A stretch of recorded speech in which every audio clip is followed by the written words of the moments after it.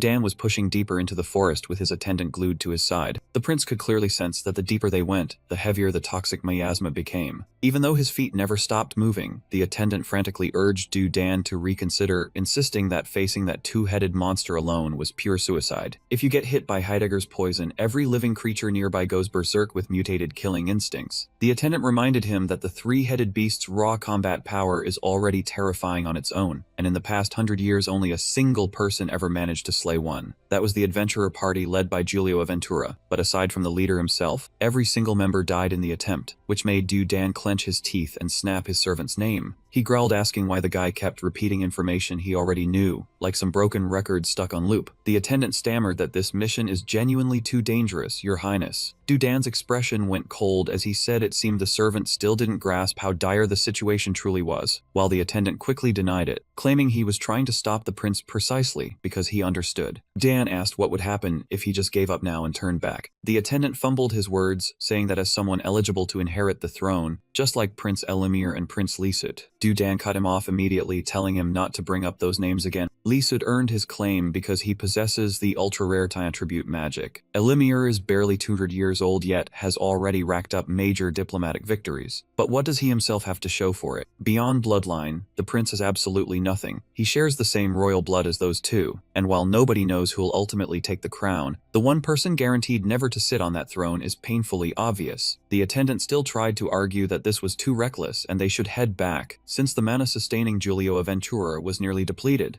Dan replied that if he keeps turning tail like this, he'll be branded a failure for the rest of his life. The attendant said something brutal, telling the prince to grow up already because he's never won a single time in his entire life, and that's simply his fate. Dan fell silent, his eyes glistening as he stared hard at the attendant. He quietly murmured that yes, he understands now, which made the attendant think the prince had finally come to his senses. Dan's face shifted to something frigid as he clarified that what he understands is that the servant has zero intention of continuing this journey with him. Without another word, the prince unleashed his magic directly at the attendant. Water suddenly surged up from beneath the servant's feet, leaving him sputtering the prince's name in sheer panic. At the same time, countless thorn-covered vines shot forward like hunting serpents. They coiled tight around both his arms and legs, locking him completely in place. The attendant screamed for the prince to stop, insisting this was absolutely not something to joke about. Dan turned his back and walked away, coldly noting that the servant himself had just said words that couldn't be brushed off as a joke either, leaving the attendant screaming after him. The servant begged the prince to wait, but at that exact moment a thorned vine burst straight out of his mouth, cutting off every last plea. In the pitch-dark forest, all that remained were his muffled, choked whimpers. Meanwhile, the main character and Zeon Hen were also making their way through the poison-drenched dark forest. He was reading a book on Heidegger while explaining that it's not just animals that go berserk from its toxin. Plants mutate too, swinging branches as hard as iron to hunt prey. However, if these mutated plants lose their water source, they shut down completely, which means a water attribute mage can drain the area and create a safe zone. He closed the book and mentioned that's exactly why he originally planned to just fly straight over. Zeon Hen observed the surrounding trees, and was surprised to realize the plants weren't attacking them at all. The main character confirmed it, noting they actually seemed to be clearing a path on purpose. He placed 2 fingers on a thorned vine and asked where the location was. He went quiet, concentrating as if listening to some invisible frequency within the forest. He announced that an intruder was appearing on the opposite side of the forest. Zeon Hen asked in disbelief whether his master was literally talking to the trees, and the guy replied it was more like reading the expressions of their thoughts. He pulled a hand back and reflected that toxic plant species tend to share an incredibly strong collective consciousness, and since he can tap into the awareness of sentient organisms, this works perfectly. Zeon Hen could only comment that this whole thing was ridiculously complicated. Kim stared at the squirming black roots wriggling in his palm, quietly concluding that Fam N was more annoying than a caffeine crash. Once that guy latched onto someone, he stuck like a leech on a mission. The main character surveyed the forest, piecing together that these trees emitted wavelengths eerily similar to the frequency field he used to control his parasites. That was probably how he could sense every move they made. He could hear and feel what the trees were afraid of. A pointy-eared creature wielding magic, roots withering to husks, and further away stood Dan with water rising to his servant's ankles while thorned vines burst from the guy's mouth. The main character connected the dots fast. Up ahead, a pointy-eared intruder was using magic to drain the roots dry. The plants needed backup, and that elf was most likely using water attribute magic. Just as the data suggested, the culprit was none other than Prince Dudan of the Elf Kingdom. The real question was how to approach him. Right behind the main character, Zeon Hen was busy scribbling notes like her life depended on it. She wrote that in the Hero's War Chronicle, even plants corrupted by Heidegger's turtle element toxins were moved by his heroic aura and happily pointed the way for him. Not far off, Dudan was stumbling through a sea of thorned vines like a man walking through his own personal nightmare. He thought of his 2 younger siblings, then bitterly reflected that his entire life was just one failure stacked on top of another. Among the elf race blessed with the strongest bloodlines, Dudan had once been born a rare genius, an elf with exceptional talent in water attribute magic. He had been the crowned prince, someone who could command water like a true mage born for greatness. But the moment his twin siblings came into the world, his life nosedived straight to rock bottom. The crown that once sat on his head shattered right along with it. His younger brother Lizard was an elf possessing an extraordinarily rare gift, time attribute magic, capable of manipulating the flow of time around himself. And his younger sister Elamir, just by showing up, instantly neutralized major threats to the kingdom. She was a child so terrifyingly brilliant it was almost unfair. Compared to those two, Dudan's abilities and achievements weren't even worth mentioning. He had nothing left, and his crown had crumbled to dust. Dudan thought of his servant, then realized the only thing still by his side was a useless sycophant. Right at that moment, thorned vines suddenly coiled tight around his legs. Dudan was yanked straight down into the freezing water. Soaking wet and slumped on the ground, he thought about how even in this pathetic state, his mind still drifted to the past. He once wanted to prove himself by slaying 2 bat monsters and earning recognition as a worthy king. His mana was completely drained. It seemed that Giulio Aventura's constant use of water magic had ground his limits down to nothing, and the thorned vines were still creeping closer. Dudan clawed at the dirt, choking out that his whole life had been drowning in inferiority, and he came all the way here just to shatter that feeling once and for all. But was this really all he amounted to? Dudan watched the vines reaching toward him as despair slowly filled his eyes. He suddenly recalled what his servant once told him. "Grow up already, Your Highness. Haven't you gotten used to losing by now? If you've never won a single time in your entire life, then that's just fate." Those words cut like a blade and brought Dudan to his knees. The thorned vines tightened around both his arms and legs. Dudan figured that instead of thrashing uselessly in his final hours, maybe lying still and waiting for death would be more peaceful. In this situation, he didn't even have a shred of will to survive left. Tears silently rolled down Dudan's face. The moon hung overhead, casting its cold light down on Dan as he lay bound by thorned vines, completely unable to move. Then out of nowhere, a figure appeared in the darkness. The person landed right in front of Dan, as if stepping straight onto a battlefield without a second thought. The vines constricting him were sliced apart in an instant. The figure calmly asked, "Need a hand?" Dudan struggled to lift his head and look up. He rasped out the question, "Who are you?" Elsewhere, sitting before Prince Hypanik was a draft proposal to slash government subsidies for adventurers, along with a bill to amend the adventurer laws. The prince slammed his seal onto the draft, clearly holding back a surge of anger. He glared at the stack of papers, wondering why those idiotic nobles refused to enforce harsher sanctions, and still dared to push back. But after thinking it over, he understood that squeezing too hard might make cornered dogs bite. If high-level adventurers revolted, things would get extremely messy. To put it bluntly, the prince sighed and concluded he'd have to tighten the leash gradually. What a bunch of fools. Just then, his attendant walked in carrying a cup of tea and placed it before him. Hypanik took a leisurely sip of his tea. He said softly, "That's fine, you've worked hard," then didn't forget to ask how things were progressing. The attendant reported that the main character had successfully made contact with Prince Dudan. As instructed, he was wearing the kingdom's knight armor. Hearing that, Hypanik finally felt some of the weight lift off his shoulders. The attendant hesitantly asked whether, if Prince Dudan actually managed to stop Heidegger, His Highness thought the elf prince would become the next king. Hypanik's answer was immediate and absolute, not a chance. He reasoned that regardless of the outcome, Dudan could never take the throne. Forget Heidegger, even if that guy captured a dragon, the crown still wouldn't be his. The prince explained that if Dudan developed goodwill toward their kingdom, it would simply be useful in other ways, which only confused the attendant more. He elaborated that while the political groundwork was already laid, the most critical thing remained survival. At that thought, Hypanik broke into a cold sweat. He knew full well that if this plan failed, that monster would tear him apart piece by piece. Back in the depths of the forest, Prince Dudan was on his knees before the main character, his legs still tangled in poisoned vines. The main character simply extended his hand without saying a word, and the plants immediately released the prince's legs and quietly retreated into the shadows. Prince Dudan froze on the spot, his mind instantly clicking that this guy could actually control all of Heidegger's poison-infected plants. He waited until the prince steadied himself back on his feet. Kim then introduced himself, saying he was Knight Kim of the Kingdom of Jijiangkantin. He also made sure to ask if the young man was injured. The prince gave a slight bow and replied that thanks to him, he was still breathing. He expressed sincere gratitude for having his life saved. Kim paused for a second, then asked with suspicion whether this guy was really an elf. That question left the prince visibly confused, unable to figure out why Kim would doubt him like that. Kim explained it was nothing personal, just that the prince was completely different from everything he had ever heard about elves. According to rumors, elves were a race that looked down on every other species without exception. Kim knew a thing or two about this race. They had lifespans reaching 1,000 years, far longer than most beings in this fantasy world. In their eyes, other races were basically toddlers stumbling around. On top of that, if an elf did not carry absolute pride in their innate magical talent, they were considered nothing more than an empty shell. So, the idea of an elf bowing to thank another race was practically unheard of. Hearing all this, the prince immediately understood and let out a genuine laugh. He mocked himself internally, thinking he was no different from the elves Kim just described. The thing was, after being compared unfavorably for 200 straight years, even the mightiest ego would get ground down to nothing, and he was living proof of that. But he did not share that reason with Kim. He simply said he was well aware of everything Kim had heard about his kin. He was just a bit different from them. Most elves were exactly as described, and some were even far more arrogant than that. Right at that moment, Xian Hen came sprinting over in a panic, shouting for her master. She anxiously asked where he had gone off to, but before she could even finish her sentence, the poison-infected plants grabbed her and vines immediately wrapped tight around her mouth. The vines under the prince's control seized Xian Hen's limbs, leaving her completely unable to move a muscle. Kim watched the whole scene and mentally cursed, wondering what on earth this fool was doing. He simply flicked his wrist and willed the plants to release her immediately. In an instant, the vines let go of Xian Hen, retracted from her body and vanished, causing her to collapse to the ground. She was absolutely shaken, heart nearly leaping out of her chest, fully convinced she was about to get deleted from existence right then and there. Only then did Xian Hen notice the prince standing right in front of her. She also recognized that he was an elf. She got to her feet and cautiously introduced herself as Xian Hen, Holy Knight of the Theocracy. Then she asked who he was. The prince gave another polite bow and introduced himself as a member of the Paisit elf family, saying it was an honor to meet her. Xian Hen asked in shock why a prince of the elf kingdom would be in a place like this. He maintained his formal composure, placed a hand over his chest, and solemnly said that he wished to express his gratitude once more to the Knight of Jijiangkantin and the Holy Knight of the Theocracy. Without their help, he would certainly have lost his life here. Just like Kim earlier, Xian Hen could not hide her astonishment. She thought to herself, is this guy really an elf? The elves she knew were nothing like this at all. Moreover, a prince this courteous and humble was something else entirely. Perhaps she had been viewing the elf race through too narrow a lens all along. With introductions out of the way, the prince got straight to business. Since they had already saved him, he asked if he could request one more favor. He wanted their help to take down Heidegger. That request left Zeon Hen momentarily speechless. She silently judged him, thinking he truly had zero shame. Yep, still an elf after all. In response, Kim stepped forward calmly and said it was quite the coincidence, because he also needed backup to defeat Heidegger. Then he asked the prince to explain his special abilities in detail. The prince explained that he used water attribute magic. This type of magic leaned more toward support, defense, and terrain manipulation, rather than direct offense. It was especially effective against aquatic creatures like Heidegger. He then asked what abilities the two of them had. Kim answered simply with super strength and shapeshifting. As he spoke, he transformed his hand into the bright green claw of a monster, black talons razor sharp and radiating pure killing intent. The prince seemed worried and asked whether, since Heidegger was a monster that dominated underwater, that environment would put Kim at a disadvantage. Even though he knew Kim's shapeshifting was powerful enough to become a dragon, Kim casually added that he could also transform into a sea serpent, and on top of that, poison had absolutely no effect on him. The prince immediately analyzed the situation, noting that sea serpents were saltwater creatures while this area was freshwater. He offered to convert the water here into saltwater if needed. Kim nodded in agreement and took on the role of direct attacker. The two quickly reached consensus, since a clear division of roles was far better than forcing an awkward team formation.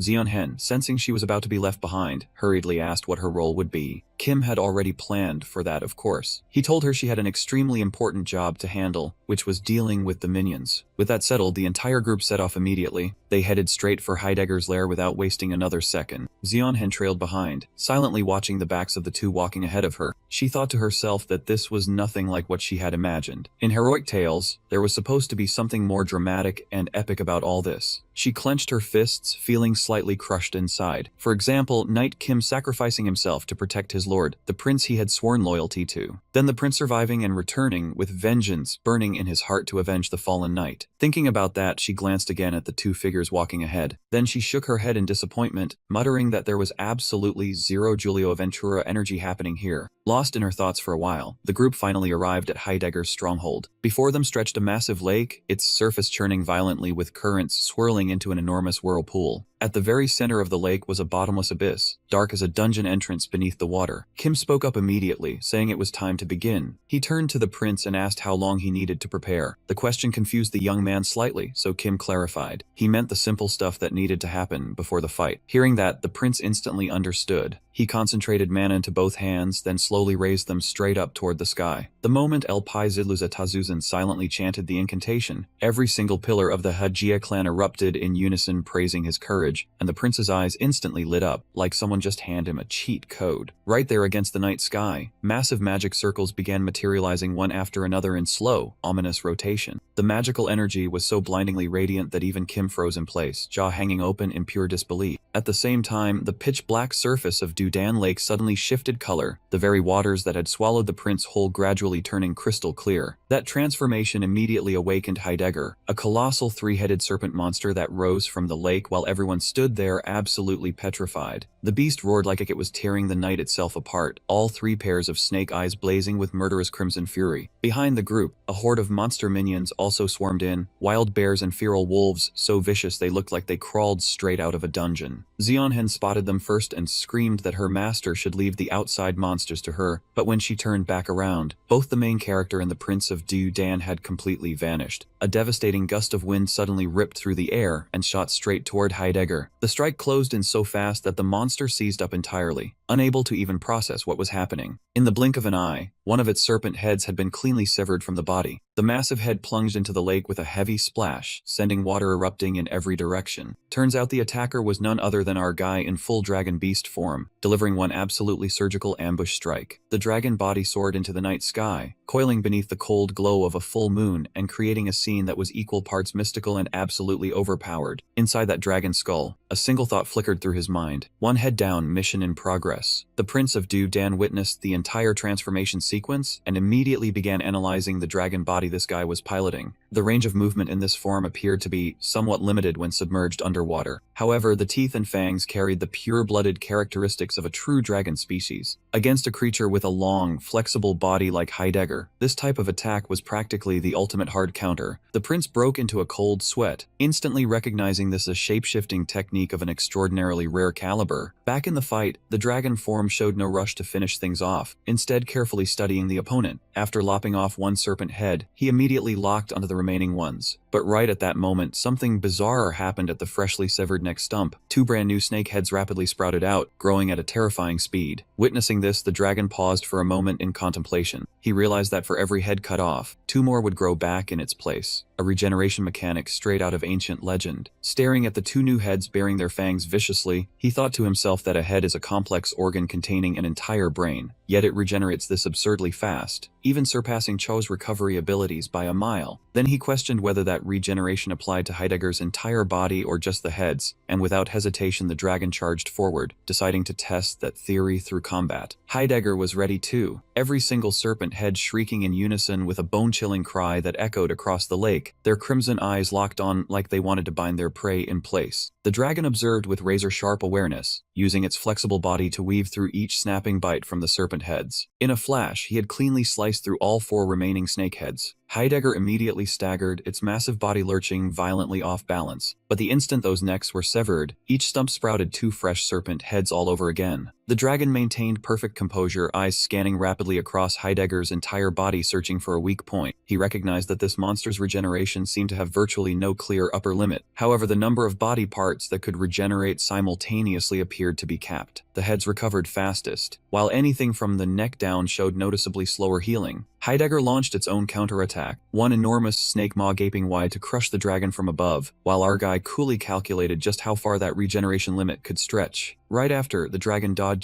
the bite by a hair's breadth, slithered upward and coiled tight around Heidegger's neck, slamming the serpent head straight down into the water. Using the momentum, it launched itself skyward, coming face to face with a wall of snake mouths flashing razor-sharp fangs eager to devour it whole. At that exact moment, the main character cancelled his dragon form and reverted back to human. He moved at blinding speed through the forest of giant serpent heads, agile as a hunter who had memorized every rhythm of the enemy's attacks. Not a single second of hesitation, he dove straight into the mouth of the tallest snake, one hand clamping down hard on its jaw. His other hand instantly morphed into the forelimb of a mantis shrimp, that biological weapon engineered for delivering absolutely devastating punches. He channeled every ounce of power he had, raised that mantis shrimp claw high, and brought it crashing down without an ounce of mercy. The blow hammered straight into the serpent's skull like a finishing move pulled from a boss fight. The sheer destructive force was so insane it obliterated the entire head on impact. The piercing energy continued downward, pulverizing the snake head stacked below as well. A single strike was all it took to sever every last serpent head simultaneously. The main character touched down lightly, his landing pose looking like a superhero who just finished off the final boss of the arc. All around him, colossal serpent heads rained down one after another, painting a victory scene that was absolutely cinematic. Kim watches with ice-cold eyes as Heidegger keeps sprouting new heads like some nightmarish creature, straight out of an otherworld portal. The number of heads has gotten so dense at this point that nobody could even begin to count them all. There's literally no way to tell just how many heads this abomination has generated anymore. Every single serpent head launches downward simultaneously, targeting the main character standing calmly on the ground below. To counter the assault, he instantly transforms, his nails extending razor-sharp like blades, his wings bulging with veins and growing massively before shifting to an icy blue hue. Each time a serpent head comes hurtling toward him, this guy just swings his hand out, grabs it tight, and rips it clean apart with overwhelming brute force. Not a single head manages to even graze his body. The young man's razor-sharp claws slice through them effortlessly like butter. Serpent heads get lopped off one after another like dry grass before a scythe, no contest whatsoever. He smirks with a cold grin, basically saying, "Let's see how long you can keep this up, buddy." Heidegger lets out a blood-curdling scream and crashes down onto the water's surface. Every last one of its serpent heads has been severed from the body, now floating across the water like grotesque war trophies. The main character stands silently amid the battlefield and realizes that starting from the 30th head, the creature's body began losing balance, and by the time the 42nd head appeared, its regeneration ability completely shut down. Right at that moment, a clattering noise from behind catches his attention and makes him turn around. Turns out Xion had just finished mopping up all of Heidegger's lackeys on her end. Prince Dudan approaches, bows his head before the main character, and says he owes him his life, that this debt will absolutely be repaid, and praises him as truly worthy of being the kingdom's top knight. The young man's gaze remains sharp and cold as he simply replies that he happened to share the same objective, tells him not to worry about it, and that he came here for personal reasons. Hearing that, Prince Dudan doesn't press further, just says if that's the case then don't concern yourself with his intentions either, he'll settle this debt on his own terms. With that, the prince casts a spell to collect a few serpent heads, then casually remarks he'll only take this many. Carrying the serpent heads, the prince turns and walks away with a brief farewell, saying see you around, knight. Zeon Hen speaks up from behind, saying this is the first time she's ever seen an elf bow to someone else, and the main character nods slightly, noting it's only the second time for him too. Zeon Hen comments that elves practically only bow during their baptism ceremony at the goddess's temple, and if other elves were even half as decent as that guy, the world would be a better place. She says at least he fought alongside them and his personality isn't bad either. If he became king of El, that'd be perfect, but the main character replies that Prince Hypanic once said the same thing. Unfortunately, that's never going to happen. That's when he finally notices that Heidegger's two henchmen, the bear and the wolf, have both been taken down by Zeon Hen. Zeon Hen immediately turns beet red with joy when he compliments her, saying her combat skills are getting closer and closer to Saintess level. She's so thrilled that her thank you echoes through the entire forest like a sonic boom. Meanwhile, Prince Dudan has returned to the elf kingdom, leisurely riding his horse with 3 serpent heads in tow as citizens cheer and celebrate the feat of slaying Heidegger. The prince smiles smugly, thinking he finally has a war achievement worthy of rivaling the others and that he'll be the next here. But right at that exact moment, a massive dragon carcass suddenly crashes down right next to the prince's feet out of nowhere. In the middle of the vast plaza, the prince stands frozen as he sees the entire populace already gathered there. The crowd erupts in a frenzy. Prince Dusat has slain a dragon. Watching everyone go absolutely wild celebrating Dusat's dragon kill without sparing a single glance at his own Heidegger victory, Prince Dudan clenches his teeth in fury and mutters something through gritted teeth, trying to play it cool. As for the main character and Zeon Hen, they remain deep within the forest continuing their work. He's perched up on a tree branch, one hand holding a Heidegger serpent head as a snack, the other flipping through documents for research. Down below, Zeon Hen helps him gather all the remaining serpent heads into one spot. The guy munches away ravenously while carefully reading through intel related to a camp located within Marcus Bog's territory. He tosses a bag down to Zeon Hen and tells her to stuff every inside. After devouring the serpent head completely, he's now able to transform his own hand at will. His hand morphs into Heidegger's form, and he calmly says let's head up the mountain. He silently analyzes the situation, noting that Heidegger's so-called heads aren't really heads in the traditional sense at all. Looking inside, he can see eyes, nose, and mouth, but there's absolutely no brain, and the skull structure connects together like the framework of a human arm. The actual brain sits at the central hub of those skeletal frames, which explains how the heads could regenerate at such a terrifying speed. However, whether cutting one head causes 2 to grow back is still uncertain, so he decides more research on this bizarre creature is necessary. Regardless, he knows full well that he consumed Heidegger's flesh and successfully absorbed its unique ability. Not long after, at the camp within Marcus Bog's territory, 2 guards are standing watch atop the wooden wall perimeter. Out of nowhere, 3 massive fireballs tear through the wind and rocket into the sky. 8 streams of flame instantly change direction, locking onto the mountain fortress. The entire defensive line explodes, debris flying everywhere, sending the soldiers into a panicked frenzy as they spin around trying to assess the situation. And right there in front of the raging inferno, they can barely make out the silhouette of a hulking monster steadily advancing toward them. The colossal monster barreled forward like a freight train, its sheer momentum crushing everything unfortunate enough to be in its path. Inside the mountain fortress, the bandits started feeling a bone-chilling killing intent rolling toward them like a tidal wave. Under the flickering firelight, the creature's form became horrifyingly clear. Its body looked like someone stitched together parts from a dozen different beasts. Both arms were dragon heads spewing flames. A massive tail whipped behind it. Sharp horns jutted from its skull, and both shoulders bristled with razor-like spikes that would make anyone's blood run cold. And that nightmarish monstrosity was none other than Kim after his transformation, leaving the bandits drenched in sweat and trembling as they screamed out loud, "Monster." The second that word left their mouths, they spun around and bolted for their lives. The beast raised its arm, flames swirling in the dragon's maw before it spoke in an ice-cold voice. "Go ahead and run. Not like any of you are getting away." With that, it unleashed a torrent of fire straight at the nearest bandit, reducing him to ash on the spot. A one-eyed bandit barely dodged in the nick of time, his face drained of all color as he muttered in pure despair. "This is divine punishment. It has to be a messenger sent by the goddess to punish us for our sins." The bald bandit next to him roared back, "Cut the nonsense. If the goddess really wanted to punish us, she wouldn't send some grotesque abomination like that. They kept running while trying to reassure themselves, just a little further to the second barricade of the fortress, where their comrades would surely come to back them up. But life has never been that generous. When the group reached the second barricade, a massive circular hole had already been punched clean through it without anyone noticing. The one-eyed guy reached out and touched the edge of the breach, completely baffled at how such a fortified wall could have been blown open this wide. Then he peered inside and immediately froze at the hellscape before him. His comrades had already been sent to the afterlife, body parts scattered in every direction. Standing in the middle of that battlefield was another monster, Zeonhen, smaller than the previous beast form, but with arms packed with intimidating muscle. Razor-sharp teeth and oversized eyes made her look even more grotesque as she casually took down bandits one by one. She turned toward the two newcomers and flashed a grin. "Oh, more guests have arrived." After saying that, she slowly advanced toward them step by step. The one-eyed bandit felt every hair on his body stand up, his entire frame locked in place as if bound by some dark magic. Right at that moment, he heard a sharp thwack behind him. Turns out the bald guy had drawn his blade and slashed straight into his leg. The one-eyed man collapsed in agony while the bald one didn't hesitate for a second, abandoning him to make his escape. Only one selfish thought echoed in that traitor's head. "Sorry, pal, but I gotta save my own skin first. Do me a favor and stay alive long enough to be good bait." But he barely made it a few steps before slamming face first into a body built like a brick wall. He froze instantly, because even without looking he already knew exactly what he'd just run into. He only managed to whisper two words, "Goddess, please," and those became his final words in this world. The entire bandit camp was swallowed by a raging inferno as Zeonhen herded every last bandit into the blaze, making sure not a single one had a chance to survive. With the job done, she cheerfully ran over to report to her master that everything was wrapped up and every bandit in the area had been completely wiped out. "The people here can finally live in peace now, right?" The main character nodded approvingly. "That's right, you did well out there." Hearing that praise, Zeonhen's eyes lit up like headlights, so overjoyed she couldn't even hide the expression on her face. Right then, he noticed something rather unsettling. It was a severed human arm still casually resting in Zeonhen's grip. He thought to himself that this method of handling things was brutally excessive, and whether his apprentice was human, monster, or some otherworldly entity entirely, even he couldn't say for certain. The young man recalled that he'd gone through a similar transformation phase himself, but when he pictured Zeonhen's monstrous form from earlier, he understood that a wolf capable of shape-shifting like that definitely couldn't maintain it for long.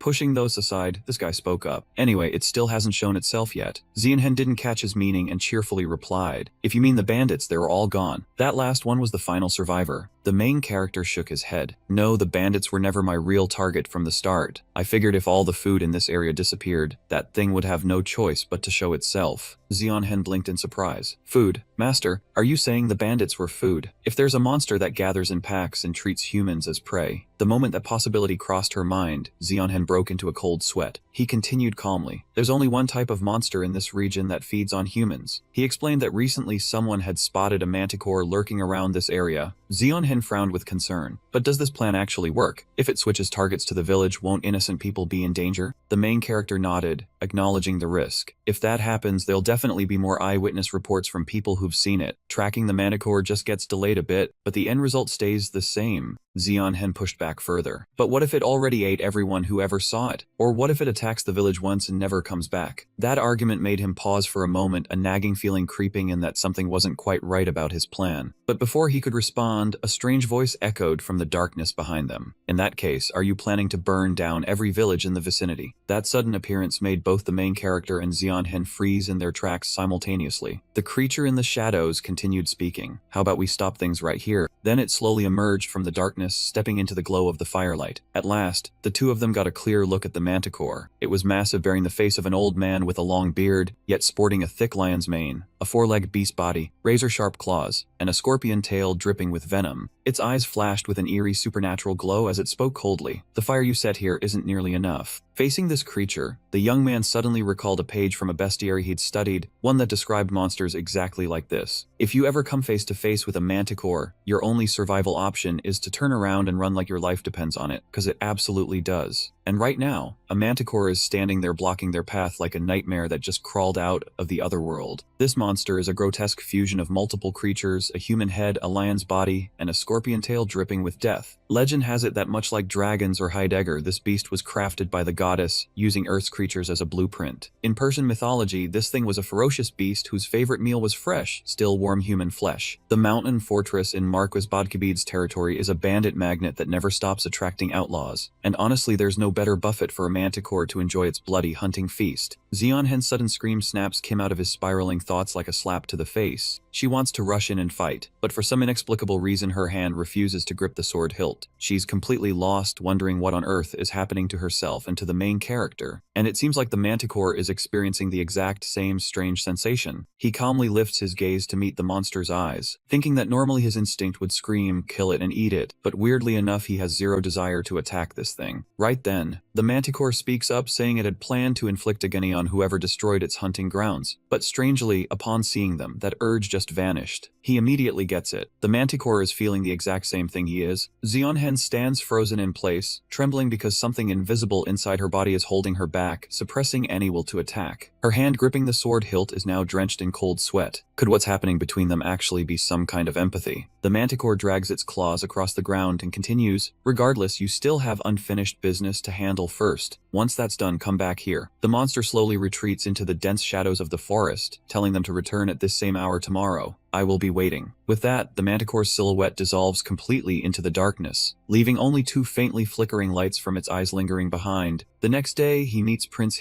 Panic's attendant in a narrow alley, and the moment he arrives, the man politely places a hand on his chest, apologizing and admitting this was supposed to be their responsibility. By now, the young man is fully suited up in his combat gear, and he calmly replies there's no need for apologies since he chose to do this on his own. The attendant adds that being too hung up on it would actually be disrespectful, considering how hard he already worked sweeping through all 72 mountain fortresses in Bodk. The brief exchange ends there and he heads back to the main road. Zeonhen is already waiting for him at that spot. The moment she spots him approaching, she cheerfully calls out that her master has arrived. He replies softly that he's sorry for making her wait. "Let's move." And just like that, the two continue their journey toward the next destination. Their target this time is the 6th mountain fortress in Bodk, and by the time they reach the Rendezvous point with the manticore, darkness has swallowed everything around them. In the middle of that desolate wasteland, a lone figure sits in complete silence. Despite having its back turned, the figure immediately senses them approaching and coldly says, "So you've come." From where they stand, all they can make out is a dim silhouette from behind. That's why Zeonhen can't help but doubt whether this really is the manticore. The figure slowly rises to its feet. It turns to face them and answers, "Yes, it's me." The instant Zeonhen gets a clear look at the manticore's face, she's so horrified she can't even form words. She struggles to ask him, "Master, what in the world is going on?" He hasn't figured it out either, and with a cold edge in his voice he demands, "What's with that face?" The manticore strolls toward them unhurried, asking if they're surprised, and noting that their reaction makes sense. It smirks, because this is a human face after all. Under the faint light, the manticore's features become clear, and sure enough, it's wearing a face identical to his. He narrows his eyes and asks, "So you can mimic me too?" The manticore pushes a crude chair cobbled together from scrap wood in front of him and says to sit down first, because this story can't be told in just a few sentences. He hesitates for a moment, glancing down at the rough makeshift seat, but ultimately he sits down, crosses his arms, and commands it to start talking. The manticore begins its tale, mentioning Giulio Aventura, the Pala universe, and explaining that since the very dawn of this world, the goddess has existed. And when creating this world, the goddess referenced countless species, especially creatures originating from Earth, from animals to plants to various races. Everything fell within the template she used to build this realm. Even monsters that only ever existed in the realm of imagination. And naturally, that includes other terrifying monster species as well. Entities that once actually existed in reality. The manticore suddenly pauses, stares directly at him, and asks if he already knows what monster it's referring to. Kim just quietly replied, "Yeah, probably." Hearing that, Manticore spread both arms wide and spoke with grand ceremony. "Very well then, allow me to formally introduce myself. I am Manticore, also known as Experimental Subject Duplicate V33 Near